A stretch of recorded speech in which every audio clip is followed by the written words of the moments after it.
Praise the lord. ప్రభు అయిన యేసుక్రీస్తు నామములో మీకు శుభములు.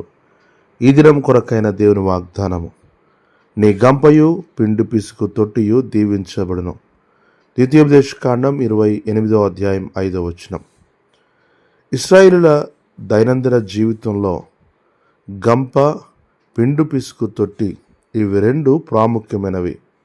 గంప పొలములో పండిన పంటను సేకరించుటకును, పిండి పిసుకు తొట్టి వారి జీవనంలో ఆహారమును సిద్ధపరచుటకును ఉపయోగించును.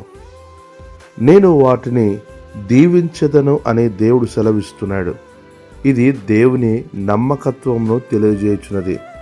అట్లు వారు దీవించబడుట ద్వారా దేవునికి విధేయులుగా జీవించుదురని దేవుడు అట్లు చేసెను. ఈ వచన భాగము 3 ప్రాముఖ్యమైన విషయములను తెలియజేయుచున్నది. మొదటిది, దేవుడు మన కుటుంబం యొక్క భౌతికమైన అక్కరలు తీర్చువాడు. రెండవది, దేవుడు మన జీవనోపాధిని ఎరిగినవాడై మన జీవితంలో చేయు పనిని అంతకంతకు అభివృద్ధి పరచువాడు. మూడవది, దేవుడు మన అక్కరలు తీర్చువాడు.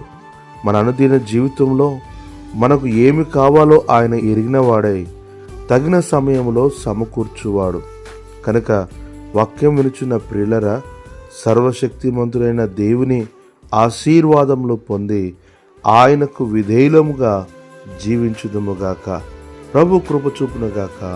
ఆమేన్.